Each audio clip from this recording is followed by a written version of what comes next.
A former high-level CIA official in Korea says there's been no progress on denuclearization since President Trump and Kim Jong-un held their historic Singapore summit last June, and warns Mr.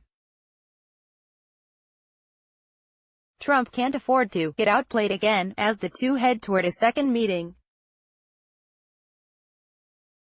Bruce Klingner, a Heritage Foundation senior fellow and former CIA Korea Deputy Division Chief, made the assertion over the weekend, just as Mr. Trump claimed he'd had an incredible meeting Friday at the White House with North Korean nuclear envoy Kim Jong-un, asserting that a lot of progress was made on denuclearization. Mr. Trump's comments were buttressed by an administration statement after the meeting that the president will hold a second summit with North Korean leader Kim Jong-un in late February. While officials have yet to disclose where the summit will occur, sources say it will most likely be in Vietnam. Friday's White House meeting marked the first sign of significant movement in months in what critics describe as a stalled push by the U.S. and South Korea to get Pyongyang to abandon its nuclear weapons developed for decades in violation of UN Security Council resolutions. The meeting was followed by other signs of momentum over the weekend, with South Korea's Yonhap news agency reporting Sunday that senior U.S. and North Korean officials have kicked off their first working-level talks in Sweden to prepare for the second Trump-Kim summit. U.S. Special Representative for North Korea Stephen Biegun arrived in Stockholm on Saturday for 4 days of meetings with North Korean Vice Foreign Minister Cho Sun-wei, according to the Yonhap report, which added that South Korea's top nuclear envoy, Lee Do-hoon, had also arrived in Sweden for a possible three-way negotiation. The State Department has remained mum on the Sweden meeting, triggering speculation that the Trump administration may be seeking some form of interim deal with North Korea that could involve limited sanctions relief for Pyongyang in exchange for movement by Mr. Kim toward abandoning his nuclear arsenal or his intercontinental ballistic missiles that directly threaten the U.S. homeland. The White House pushed back over the weekend against the notion that any sanctions relief will occur on an interim basis, with Administration Press Secretary Sarah Sanders telling reporters the U.S. is going to continue to keep pressure and sanctions on North Korea until we see fully and verified denuclearization.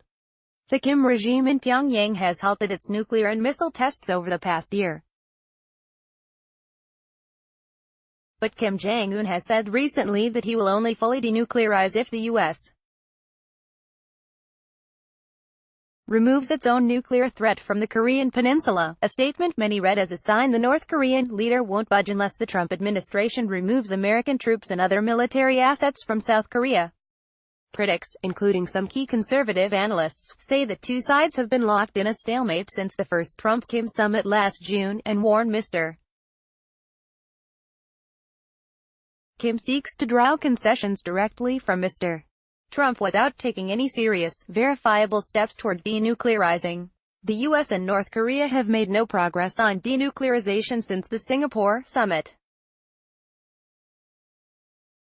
It's not so much that the process has been derailed, it simply never left the station, Mr. Klingner said in comments circulated to reporters over the weekend.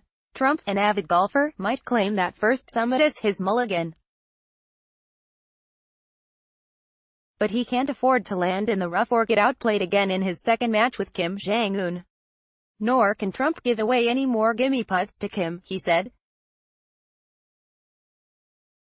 During a second summit, Trump must insist on tangible steps toward North Korean denuclearization, including a data declaration of the regime's nuclear and missile programs, Mr.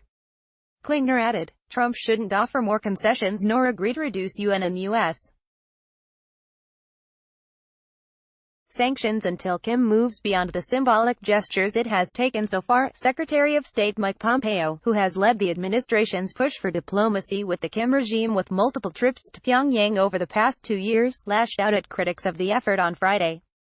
Some critics have said we've offered too much. Many critics have said we haven't offered enough.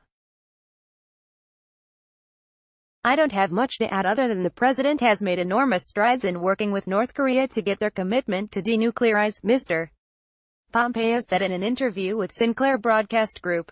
We now need to execute.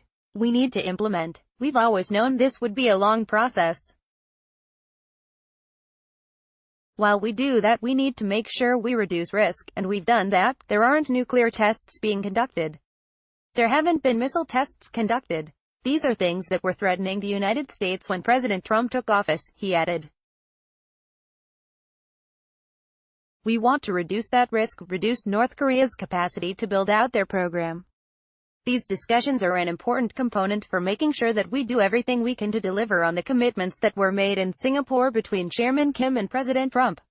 The Washington Times welcomes your comments on Spot.im, our third-party provider. Please read our comment policy before commenting.